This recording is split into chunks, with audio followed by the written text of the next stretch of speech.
Hi, you are watching a video from the Amazing Garden channel. And in this video I will tell you what to pour into the pot with seedlings after transplanting, and it doesn't matter what kind of seedlings you grow.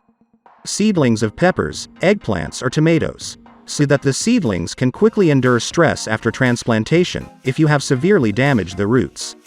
But if everything is fine with your seedlings, but it sits still and does not grow, then this top dressing will accelerate the growth of seedlings.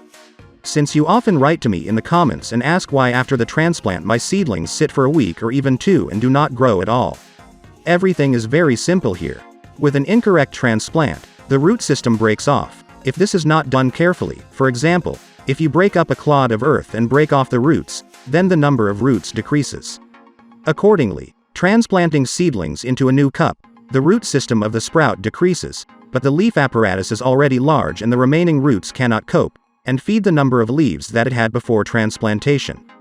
Therefore, plants give all their strength to increase the root system more. And already, when the root reaches the size that it was before the transplant, or more, then leaves immediately begin to grow.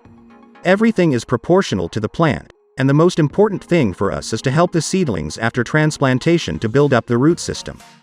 The best remedy for absolutely all seedlings, I think as many of you know, is phosphorus fertilizers. To get the fastest possible effect, of course, it is best to use mineral fertilizers. For example, I often use superphosphate, but I know most of you do not welcome the introduction of chemicals, mineral fertilizers for plants, and some do not have the opportunity to purchase it. Or he does not sell these fertilizers in local stores. Therefore, I will now show you an alternative method that will also help the seedlings to grow the root system after transplanting seedlings. It will grow quickly, and this tool is sold in any local store, and also in any case, every housewife has in the kitchen. And this is nothing but potato starch. You can also use corn in composition, they are almost the same, and most importantly, there is phosphorus in the composition of potato starch, which our seedlings need to form a root system. Of course, it is in a small amount in starch, it is not as much as superphosphate. But it is already in an accessible form for assimilation by plant roots. There is also potassium and calcium to strengthen the seedlings themselves to make them more stress resistant. But I also think every housewife knows the properties of starch, namely that it makes an excellent cruiser. And how it can help our seedlings.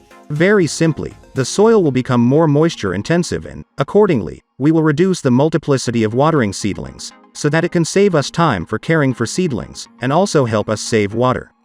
Now I will actually show you how starch is properly introduced into the pot. It is desirable for the volume of the pot for seedlings to be about 0.5 liters, and for such a volume we will need 1 teaspoon of starch. Pay attention here, I poured coconut substrate, and here I just removed it. And so you will need to do even if you have not poured coconut substrate, but just have soil here. You need to remove about 1 centimeter of soil to then scatter the starch. But you can't leave it there like that in any case. It needs to be mixed only shallowly because roots could already grow in the cup, or if you have a lot of space in the cup, then just scatter the starch on top, mix it with a small amount of soil, but then you definitely need starch even with variable soil, sprinkle it again, either with clean soil or coconut substrate. And now I will explain to you why it needs to be done. Any organic matter introduced in a pot and not sprinkled with clean soil on top leads to the fact that microorganisms, mold or fungus can form on the surface. And note that they will form only on the surface, not inside.